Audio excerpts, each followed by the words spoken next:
called the decision deeply painful, and even Pennsylvania's Democratic Governor Josh Shapiro said the president got it, quote, absolutely wrong with his commutation.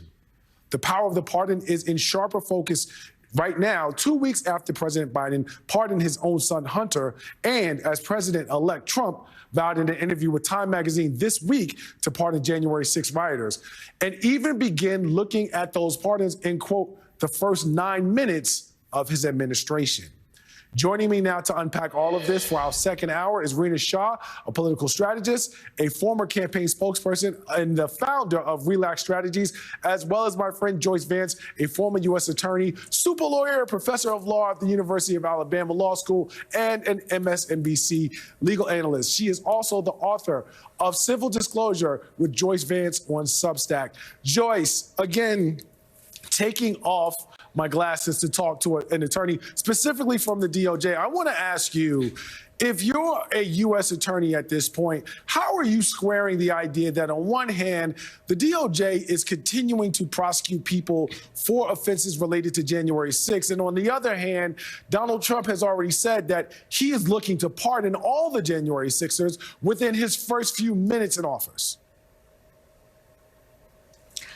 So the pardons that Donald Trump is contemplating are a very different sort of creature from the pardons that Joe Biden has just issued. You know, prosecutors don't always love it when someone receives a pardon after they've obtained a conviction, but there are very strong standards that have been used across administrations for evaluating these cases, involving perhaps most importantly whether or not someone who is up for consideration would pose a threat, a danger to the community if they were released, if they were pardoned. That's the issue that Donald Trump seems to be willing to set aside here. These are not people who've shown remorse. These are not people who've reintegrated with their communities. These are people who, in many cases, continue to avow their support for Donald Trump and who, if released, would add to his base, would add to his loyal level of followers and communities, which is clearly what these pardons are about, when the power is, in fact, given to presidents in order for them to do mercy and restore people who have shown rehabilitation instincts and rehabilitation success into their families and communities. Rina, Sarah Ickser is a former DOJ official who is on Kash Patel's deep state list for potential retribution. And she wrote something in the New York Times that I want to ask you about, where she said she did not want a pardon from President Biden. And I'm going to read from that piece. She said, if we broke the law, we should be charged and convicted. If we didn't break the law, we should be willing to show that we trust the fairness of the justice system that so many of us have defended. And we shouldn't give permission to future presidents to pardon political allies who may commit real crimes on their behalf. What do you make of that statement?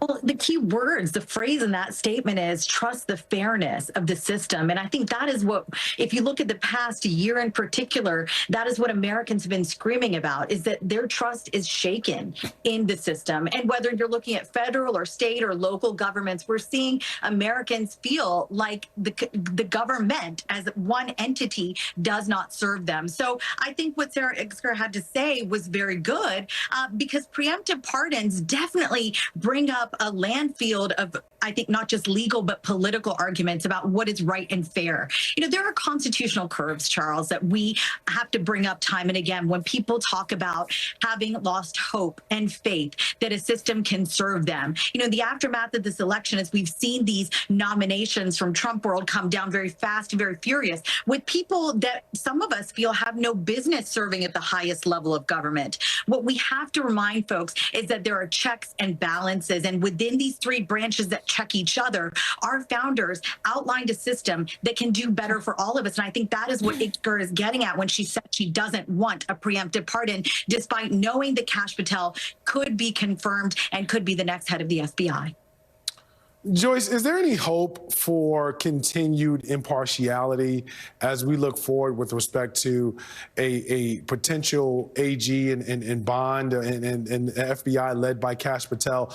Is there any hope for the integrity of these democratic institutions, if you will, to remain independent and impartial? Or are we sort of looking at a train that has left the station with respect to the DOJ and the FBI being weaponized for political purposes?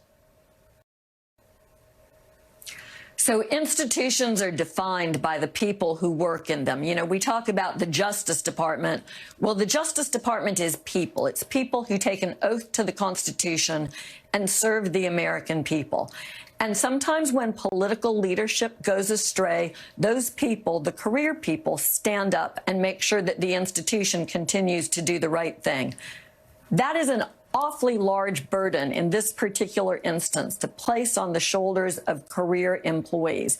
You know, Kash Patel, this notion that an FBI director would come into office with a hit list that would be carried in his pocket when he assumed office, that's unprecedented. And I know many people say we overuse the word unprecedented, but we nonetheless live in unprecedented times that will require unprecedented solutions.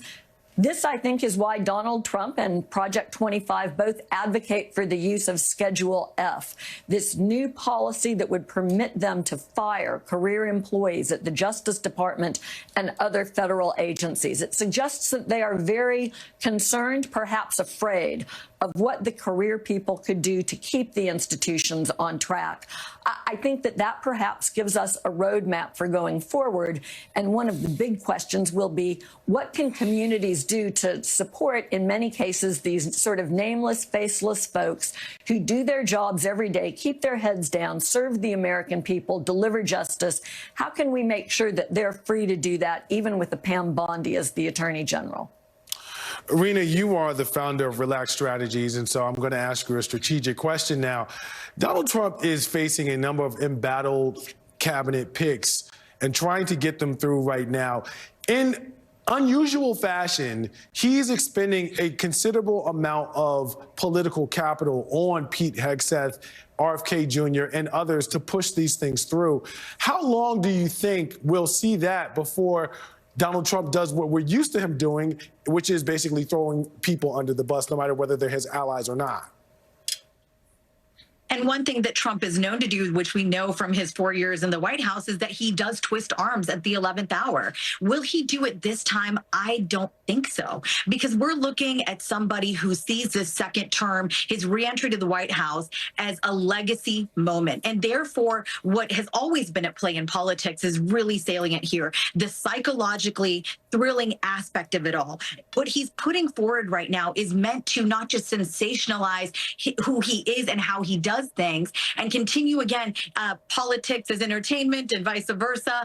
Essentially, what he really wants to do is stick it to the Democrats. Say, look at what I can do that is so different, that makes people wake up and open their eyes to what's been happening around them. This is the sort of sentiment that he has always promulgated. And I saw it particularly at play in the last stages of his campaign. He kept promising this fundamental rethink of the federal government. And I see it played out completely in these nominations. No matter whether they are embattled or not, what Trump loves is just this thrill of the chase. People chasing down what he's got to say about the people that he is handpicking and how those people will leave this legacy. Therefore, again, it's vis-a-vis his. And that is entirely what's going on here. It's not too simplistic of you to say that Trump wants to inject this feeling of that he is a change maker in Washington, a la Obama, better than Obama. It's the hope and change that he feels that he can do better than what the Democrats did back again during Obama 1 and 2 terms. Rena Shaw and Joyce Vance, a fantastic pair to get us started on this Saturday morning. Thank you both for being here on Velshi. And coming up, I'll discuss what the future of journalism could look like during the next Trump administration with the Pulitzer Prize winning creator of the 1619 Project, Nikole Hannah-Jones, and why civil rights leaders are sounding the alarm on Trump's pick to lead the Civil Rights Division at the DOJ. Plus, Secretary of State Antony Blinken is in the Middle East for talks on the future of Syria following the fall of the Assad regime. After the break, we'll go live to Damascus for the latest. But first, breaking news on another government in turmoil. Hours ago, South Korea's parliament voted to impeach President Yoon Suk Yeol, and this follows Yoon's controversial decision to briefly impose martial law. Last week, a previous impeachment attempt failed after lawmakers in Yoon's party walked out of the proceedings. Yoon remains in the presidential residence, but is suspended from state duties while the country's constitutional court decides its next steps. The prime minister is now serving as acting president, although he too could face impeachment over his role in the martial law declaration. We'll continue to bring you the latest on this fast-moving situation, and you're watching Velshi on MSNBC. Wow, how'd you find the money to build your new kitchen? We worked with Unlock. They helped me tap my home equity without the hassle of dealing with the bank. So it's a home equity loan? No, it's not a loan. It's a home equity agreement, so there are no monthly payments. We even paid our credit cards off. Oh, we really need this to pay off our student loan debt. How do I get started? You can apply entirely online, just like I did. It was so easy.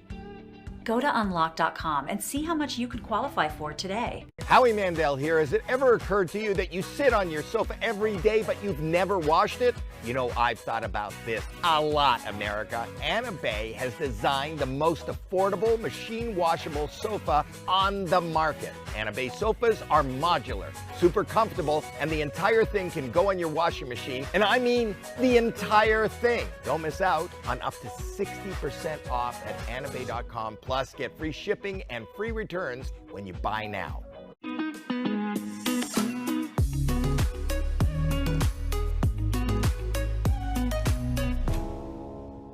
First and foremost, we always want to be consumer-centric. There's nothing worse than having a piece of advertising or content delivered to you that just feels inauthentic, that you can tell immediately that it wasn't something that was created with the consumer in mind. Whether that's listening through social media, whether it's staying on top of all the pop culture trends and everything that's going on, we really want to react in real time because there's no better time to connect with somebody than something they're already thinking about at that moment. And I think that's key to staying relevant with a consumer base where the amount of content being pushed out every single day is astonishing. I love live events because there's something about being physically present and the energy that comes from being with so many different people all experiencing the same thing at the same time. Experiential for us is a massive opportunity that we tap into from a creative standpoint all the time. Get the latest updates on future MSNBC live events, thought-provoking conversations, and insider perspectives while building your MSNBC community. Scan the QR code on your screen to sign up today.